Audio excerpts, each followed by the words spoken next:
Hello दोस्तों, आप सभी का स्वागत है हमारे चैनल शाश्वत सीजीपीएससी सीजीपीएफए में।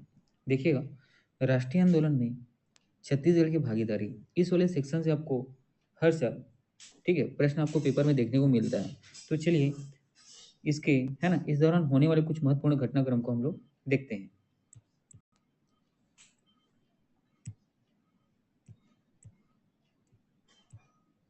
देखिए, यह है सबसे पहले आप,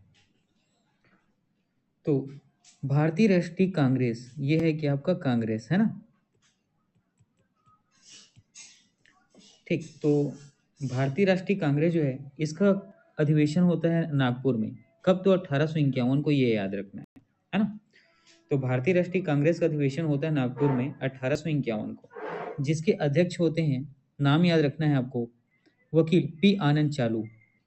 ठीक है, और ये कहाँ के हैं तो याद रखिएगा, मद्रास में। ठीक है, और इसके अध्यक्ष होते हैं कौन? पी आनंद चालू। ठीक है, पी आनंद चालू। ठीक है, या इसी को याद रखिए, चार्लू भी कहा जाता है ना, पी आनंद चार्लू। ठीक, और ये कहाँ के थे तो याद रखिए, मद्रास का। ठीक, तो इस जो अधिवेशन है जो नागपुर में होता है 1891 को, इसमें किसानों और माल गुजारों ने भाग लिया। ये आपको याद रखना है ना। नहर कर एवं जंगल कर के संबंध में प्रस्ताव पारित किए गए इस अधिवेशन में, याद रखिएगा, है ना। तो किसानों और माल गुजारों ने भाग लिया। नहर कर एवं जंगल कर के जंगल कर, ये कर का मतलब क्या है? टैक्स। ठीक है, के संबंध में प्रस्ताव पारित किया गया, जिसे चीफ कमिश्नर मध्य प्रांत के बिलासपुर प्रवास के दौरान ज्ञापन के रूप में सौंपा गया। ठीक है, तो देखिए इस आंदोलन में जो है, किसान और माल गुजार इन लोगों ने भी भाग लिया, और साथ ही नहर कर और जंगल कर के संबंध में जो है पेपर के फॉर्म में प्रस्ताव किया तो पारित किया गया, है ना। और जिसको जो है चीफ कमिश्नर, जो मध्य प्रांत के चीफ कमिश्नर थे, जब ये बिलासपुर में इनका आगमन हुआ, तो इनके आगमन के दौरान इनको ज्ञापन सौंपा गया। ठीक है, और याद रखिएगा, बिलासपुर में लगभग 20,000 किसान एवं माल गुजार इस अधिवेशन के दौरान क्या हुए थे तो एकत्रित हुए थे। ये भी याद रखना है आपको। और नागपुर में जब अधिवेशन हो रहा था, तो उस नागपुर के अधिवेशन में भाग लेने वाले छत्तीसगढ़ के कुछ अन्य सदस्य हैं, जिनके नाम आपको याद रखना है। एक नाम याद रखना है माधवराव सप्रे जी का, दूसरा नाम याद रखना है रामदेवाल तिवारी जी का, तीसरा नाम याद रखना है सीएम ठक्कर जी का, और चौथा वामन राव लाखे जी का। ठीक है, इतनी चीजें क्लियर हुई, चलिए आगे बढ़ते हैं। देखिए, और इसी दौरान कुछ और, ठीक है, इंपॉर्टेंट गतिविधियां भी होती हैं, उनको भी आपको याद रखना है। ठीक, इसी क्रम में आप देखेंगे कि छत्तीसगढ़ मित्र का प्रकाशन होता है। कब होता है तो याद रखिएगा, ये आपको देखने को मिलता है सन 1900 और 1902 के मध्य में, है ना, इसी समय। ठीक, तो छत्तीसगढ़ मित्र का प्रकाशन होता है 1902 में।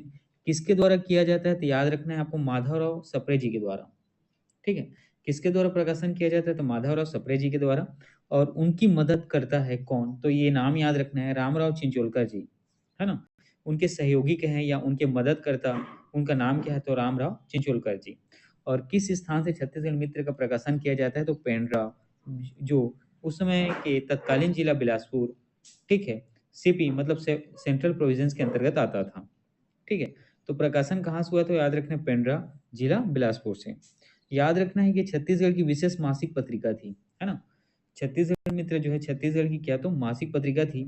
साथ ही पैसों के अभाव में या कहें आर्थिक अभाव में यह पत्रिका जो है 3 वर्षों तक छपती रही। ठीक है, पैसों की कमी थी, फिर भी इस पत्रिका को 3 साल तक ऐसे, है ना, जैसे भी करके, ठीक है, अलग अलग योगदानों से 3 वर्षों तक चलाया गया।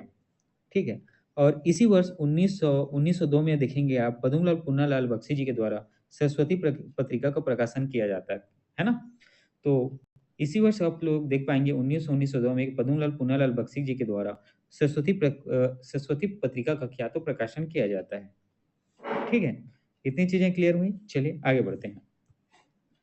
अब यहाँ पे आप देख पाएंगे, भारतीय राष्ट्रीय कांग्रेस की रायपुर शाखा की स्थापना 1903। ठीक है, तो भारतीय राष्ट्रीय कांग्रेस का जो अलग अलग, जैसे नागपुर में अधिवेशन हुआ तो नागपुर शाखा थी, उसी प्रकार रायपुर में आप देखेंगे, रायपुर में इसका क्या तो शाखा, क्या तो स्थापित किया गया। कब? तो 1903 में। और किनके द्वारा किया गया तो ये नाम याद रखने हैं, सीएम ठक्कर, माधवराव सप्रे, वामनराव लाखे और शिवदास डागा। ये कुछ प्रमुख नाम है, इसके अतिरिक्त अन्य व्यक्ति भी हैं, है ना। तो भारतीय राष्ट्रीय कांग्रेस में हमारे छत्तीसगढ़ में रायपुर शाखा देखने को मिलता है 1903 में। किसके द्वारा? तो सीएम ठक्कर, माधवराव सप्रे, वामन राव लाखे और शिवदास डागा जी के द्वारा। ठीक है, चलिए ये भी आपको बहुत इंपॉर्टेंट है ना, याद रखना। और इसी दौरान क्या होता है, बंगाल का विभाजन आपको देखने को मिलता है 1905 में। ठीक है, बंगाल का विभाजन आपको देखने को 1905 में मिलता है और इसी को क्या तो बंग भंग आंदोलन के रूप में जाना जाता है। ठीक है, जो बंगाल बंगाल विभाजन है उसी के संदर्भ में जो आंदोलन हो उसको बंग भंग आंदोलन के नाम से जाना जाता है। ठीक है, इतनी चीजें याद रखना। और जैसे चूंकि बंगाल विभाजन है ना, हमारे जो देश के एक राज्य है जिसका नाम है पश्चिम बंगाल, उसका अलग अलग भागों में उसका क्या करना, विभाजन करना। तो इसी प्रक्रिया में ठीक है, संपूर्ण देश में क्रांति की क्या होती है, लहर फैल जाती है और इसका प्रभाव हमें छत्तीसगढ़ में भी देखने को मिलता है। तो छत्तीसगढ़ में इसका प्रभाव किस फॉर्म में देखने को मिलता है, तो वो देखते हैं। तो छत्तीसगढ़ में बिलासपुर में आपको क्या देखने को मिलता है, इसके प्रति जागृति है ना, इसके प्रति जागृति क्या, तो आंदोलन चलाया जाता है। इसके नेतृत्वकर्ता कौन है थे, याद रखिएगा ताराचंद, है ना।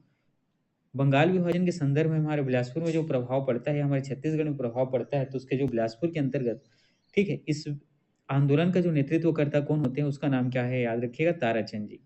ठीक है, ताराचंद जी के बारे में याद रखने के, क्योंकि बिलासपुर जिले में राजनीतिक रूप से जागृत प्रथम कार्यकर्ता होने का श्रेय इन्हीं को ही जाता है। हाँ? ताराचंद जी के बारे में क्या याद रखना है कि राजनीतिक रूप से जागृत प्रथम कार्यकर्ता होने का श्रेय जो है ताराचंद जी को जाता है।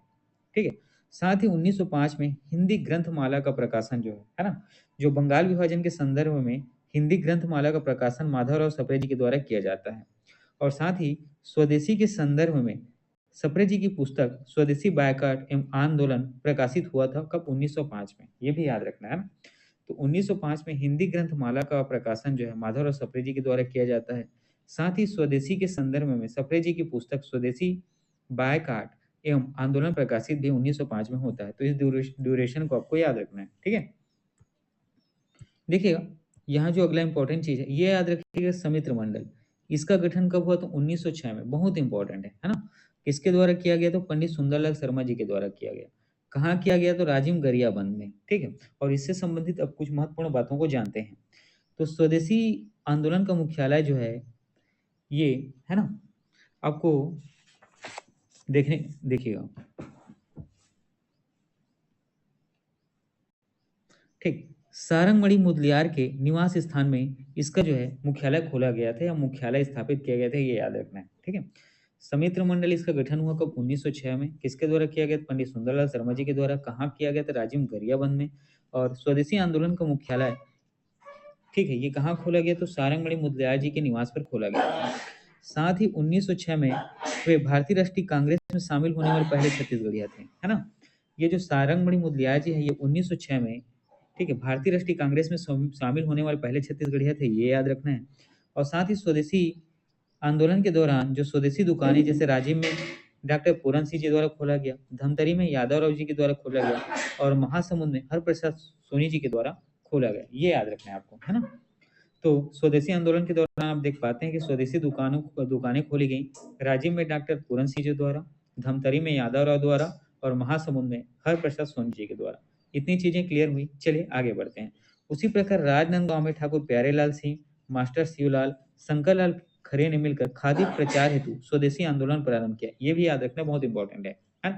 तो राजनांदगांव में आप क्या देख पाते हैं, ठाकुर प्यारेलाल सिंह, मास्टर शिवलाल और शंकरलाल खरे ने मिलकर खादी प्रचार हेतु स्वदेशी आंदोलन प्रारंभ किया।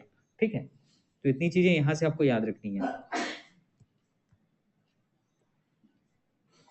देखिए अगला जो बहुत इंपॉर्टेंट है, इसमें आपको याद रखना है कि भारतीय राष्ट्रीय कांग्रेस का सूरत अधिवेशन होता है। ठीक, और ये कब होता है, तो 1907 में। और कहाँ होता है, जैसे सूरत अधिवेशन के नाम से आपको याद होगा, सूरत शहर में। इसके अध्यक्ष कौन होते हैं, नाम याद रखना है, रास बिहारी घोष, है ना। इसके अध्यक्ष कौन होते हैं, तो रास बिहारी घोष। और साथ ही इसमें कुछ प्रतिनिधित्वकर्ता होते हैं जिनके नाम आपको याद रखने हैं। हमारे छत्तीसगढ़ से सुंदरलाल शर्मा, डॉक्टर शिवराम मुंजे और नारायण राव मेघा वाले, है ना।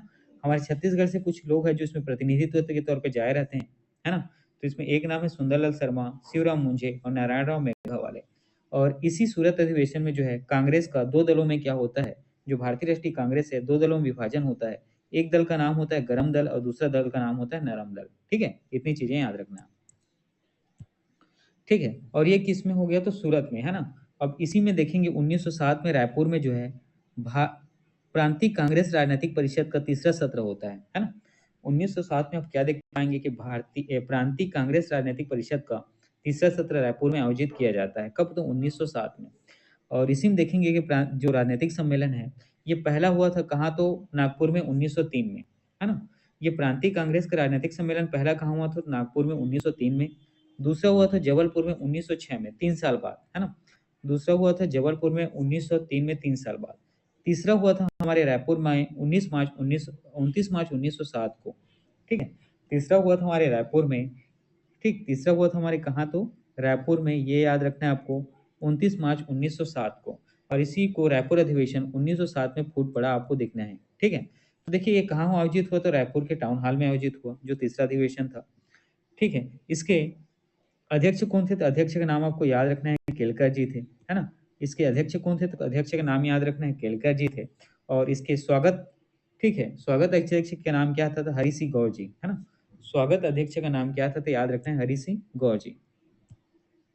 अब ये जो प्रांतीय राजनीतिक सम्मेलन हुआ रायपुर में 1907 में, ठीक है, तो इसमें कुछ चीज आप लोग देख पाएंगे, ठीक है? तो केंद्रीय कांग्रेस के आधार पर छत्तीसगढ़ में भी प्रांतीय कांग्रेस का विभाजन होता है, ठीक है? तो 1907 में सूरत में जब दो अलग विभाजन हुआ, गरम दल और नरम दल में, तो उसी के तर्ज पर छत्तीसगढ़ में भी विभाजन होता है। तो यहाँ नरम दल में, ठीक है, और गरम दल में देखेंगे कौन कौन से छत्तीसगढ़ के सदस्य पहुंचते हैं, है ना? तो नरम दल में याद रखना है शिवराम मुंजे जी, केलकर जी, हरि सिंह गौर जी, सीएम ठक्कर, है ना, बापा नरेंद्र नाथ चौधरी और डॉक्टर मघोलकर राय बहादुर, ये क्या होते हैं? नरम दल के नेता होते हैं, ठीक है? ये जो है नरम नरम दल में चले जाते हैं विभाजन होने के बाद। और गरम दल में माधवराव सप्रे जी, रविशंकर शुक्ल जी, दादा साहब खारपेड़े, वामन राव लाखे, ई राघवेंद्र राव, हनुमान सिंह और लक्ष्मण राव ठीक है? और आप यहाँ पे देख पाएंगे गरम दल में नाम माधवराव सप्रे, रविशंकर शुक्ल, दादा साहब खारपड़े, वामनराव लाखे, ई राघवेंद्र राव, हनुमान सिंह और लक्ष्मण राव उदिग्यार, ठीक है?